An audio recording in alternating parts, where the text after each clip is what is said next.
Welcome back, adventure seekers. The time has come. About 95 degrees in Ohio, and I'm headed to South Dakota. So the way this is going to go is I'm going to start this trip off like I hate.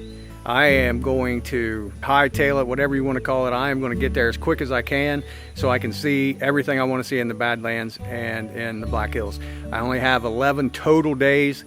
In reality, it should be about a 3-day trip there and a 3-day trip back. I am going to try to get there in 2 days, and I'm only leaving at noon, so it's going to be tough. We're ready to go. The bike it's loaded up, and the last thing I need to do is just put my gear on. I'm gonna grab a quick bite to eat, and we are on the road. So we may see you a little bit on the way there, but mostly you're probably just gonna see me when I get to camp because I'm trucking. So we'll see you real soon. Buckle up for a good ride.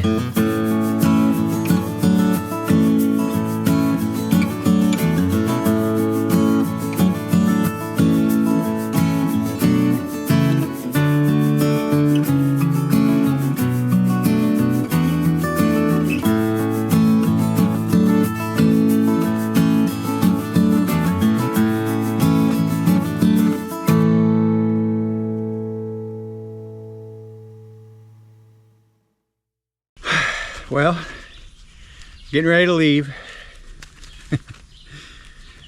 I haven't taken a ton of these big trips like this where I'm gone for a couple weeks, and I always forget this pull to leave the family. It makes me want to stay here. Hit me a little quicker this time. But it's kind of like you drive away, and it's kind of like that sadness of leaving, and also that excitement of hitting the road. At least I hope that's what happens. We're about to find out.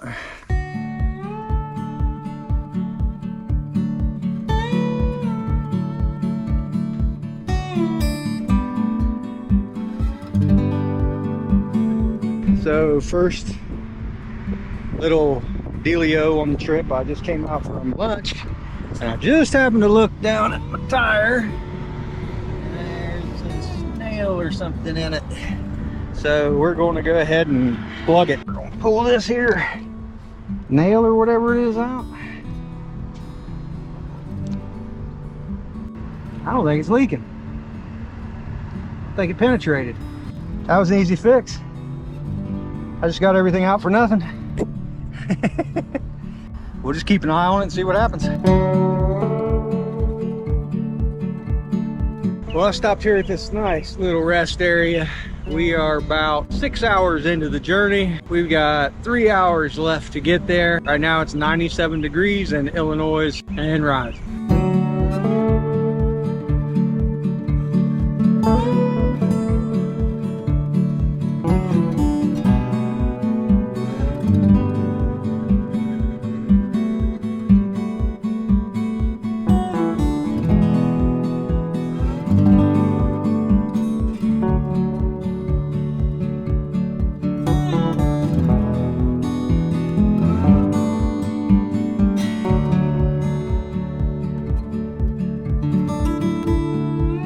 Well, iOverlander strikes again. This is my second time trying to use iOverlander to find a spot that's free, and when I'm at home sitting at my desk, it says it's free. When I get here and pull it up on my phone, no trace, like it doesn't even exist. So I looked up on the website, which I should have done at home, my bad, and you can't camp here. So 15 minutes away to Bald Eagle Campgrounds it is, and I'll have to pay. Ugh. See you soon.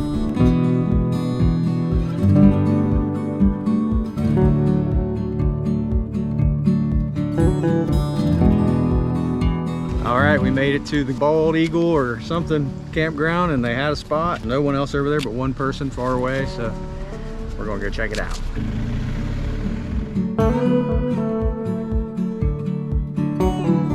Wow, it's hot. 95 degrees outside. That's probably 105 in this tent. You'll probably never see this, but saved me. Good morning, everyone. We are just getting up at Eagle Creek Campground in Iowa. I'm not gonna lie, that was a terrible night's sleep. It was 90-some degrees until about 3 o'clock in the morning. Not fun, just pouring sweat. I'm probably dehydrated. I think I drank a gallon of water in the night. Anyway, it's cooled off now, the sun's out, and I can't get back to sleep. I thought about sleeping in. Not gonna happen. We're just packing up and we're headed out for a 12-hour travel plan today, hopefully to get to the Badlands. It's about 6:30 right now, and I would say I'll be packed up here in half an hour and on the road. There's nothing quite like putting your gear and helmet and gloves back on that's just soaked with sweat from the day before.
All right, everybody, we have just made the final gas stop, and we have just a few miles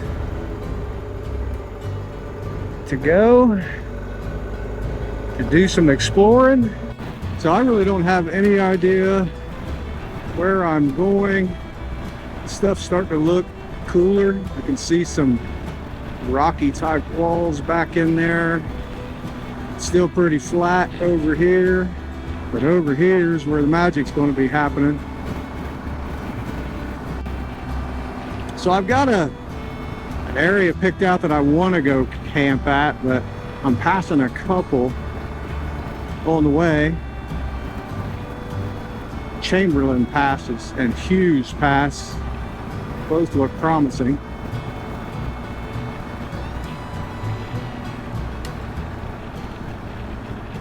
But it says this is a little short 4x4 road back to the lake. I don't know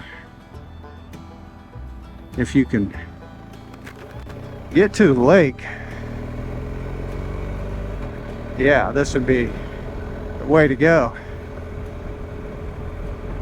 Pretty walls back in there.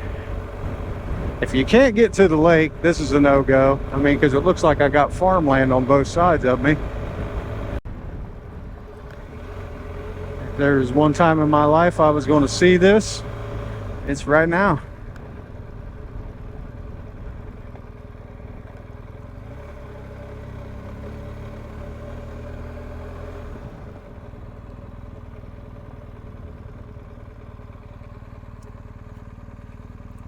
There she blows.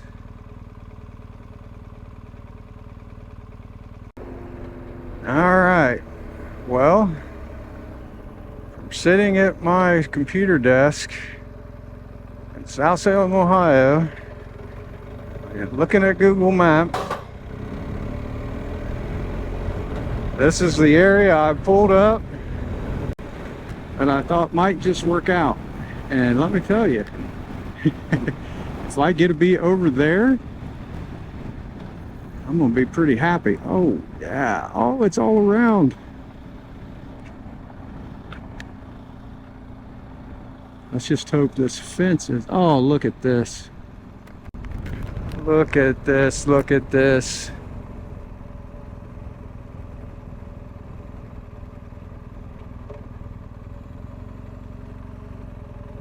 It's like a rounded off version of what Utah has.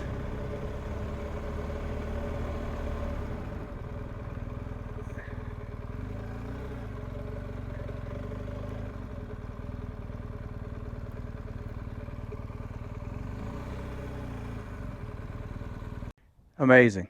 I mean, Just, you know, I'm quarter mile off the road and it's awesome. The only problem is I'm only a quarter mile off the road and there's I-90. But I mean, just look at this camping location. There's a nice breeze. I mean, shoot.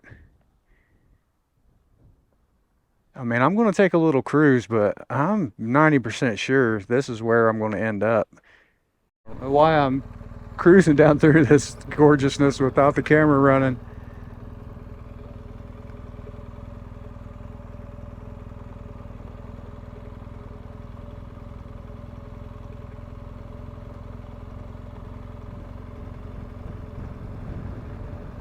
Oh, man.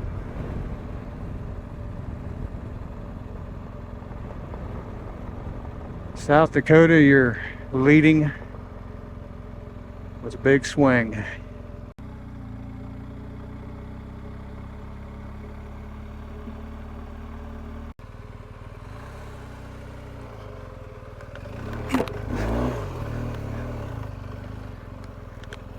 Ooh. That's a lot farther over there than I imagined. This is probably a bad idea. I'm not seeing another way. Here's where the cows go. That doesn't look like the best option.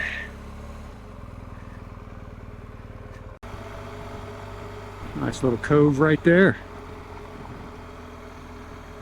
I'm just going back to the very first spot. I knew I would. It's in the sun, but it's breezy.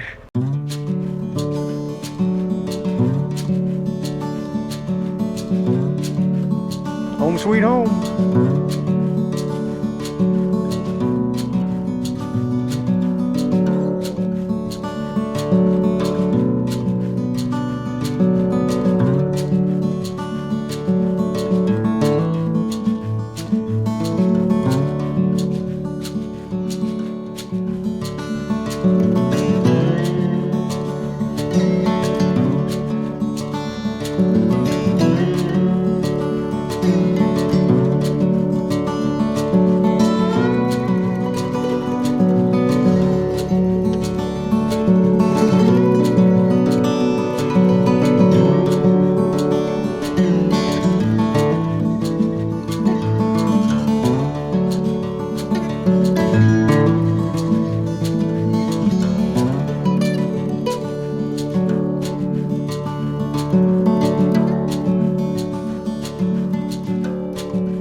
I had a chat with Sam Manicum, asking him like something I struggle with is being in the moment. You know, these moments are fleeting and we should be trying to stay right here, super focused on the moment. And you know, recording these videos and stuff a lot of times can get in the way of that.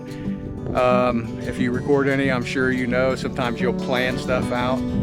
But I asked him, I said, how do you stay in the moment, Sam? I said, how do you always like stay in the moment? And when I said always, it stopped him in his tracks, I could tell. And he said, I don't know that I do. And I said, well, what do you do when you feel like you're not going to be able to see everything? He said, well, I know I'm not going to see everything, and that'll just give me a reason to come back. So why not just make sure I see what I'm actually looking at? And man, it just really clicked. And even driving down here when I'm just turning freeway miles, trying to make time, I'm just like, okay, that makes sense. Look at that cool barn. Look at that thing. It's like the mantra kind of stuck, and I'm going to try to keep that through the whole trip. And I think everybody should practice this.